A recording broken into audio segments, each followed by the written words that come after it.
अभी जब market correct हुआ उसके पीछे का रीज़न था वॉरेन बफेट। उन्होंने अपने ऑलमोस्ट 50% की शेयरिंग बेसिकली एप्पल की बेच दी, जिससे मार्केट गिर गया इंडिया का।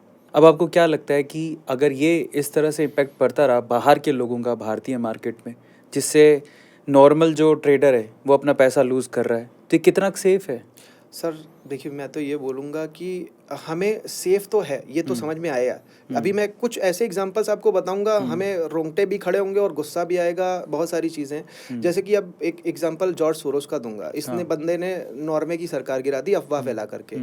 उसके बाद में इसकी हिम्मत बढ़ी, इसने क्या किया, यूके में एक अच्छी खासी गवर्नमेंट चल रही थी, लिबरल गवर्नमेंट को ये लाना चाहता था। इसने क्या किया, जो अपना जीबीपी पाउंड, जो जीबीपी था यूएसडी के अगेंस्ट, उसको ऐसा शॉट मारा, लमसम 92 या 91 की बात है, वो गिर गया। अब उस गिरने से क्या हुआ, अच्छा खासा परसेंटेज गिर गया। उससे कंट्री का जो एक्सपोर्ट इंपोर्ट था वो इम्पैक्ट हुआ, जॉब वगैरह थोड़ा सा अनएम्प्लॉयमेंट बढ़ गई। वहाँ से क्या हुआ, सरकार बदल गई। इतना बड़ा उसके पास में पावर है कि वो सरकार बदलवा दे रहा है केवल एक करेंसी को शॉर्ट करके। अब ये दो इवेंट मैं आपको बता रहा हूँ। इस इवेंट का करेक्शन है हमारे इंडिया से।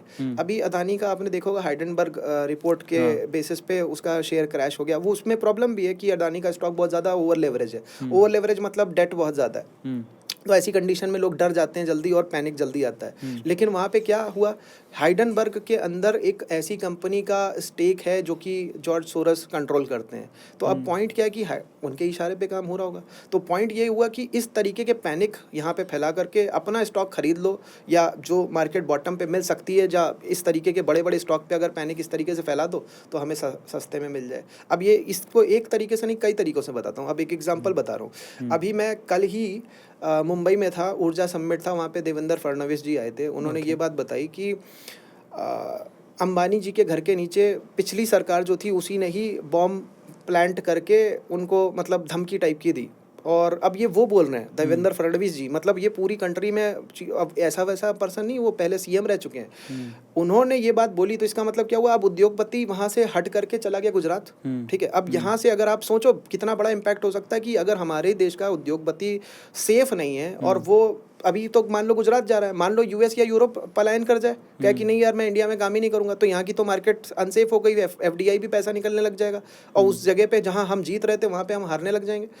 ये मतलब एक साइकोलॉजिकल गेम है कि एक को स्विच मरवाओ और दूसरे पीछे से चलते चले जाएंगे। जरा समझो, इसके पीछे बहुत अच्छी कॉन्स्पिरेंसी होता है और इसमें मरता जो है ना, वो जो लोकल ट्रेडर है ना, वही मरता है। बड़ी बड़ी कंपनियां ऐसे में फ़ायदा उठा के निकल जाती हैं, एक न्यूज़ लाती हैं, अपना शेयर में पैसा डाल।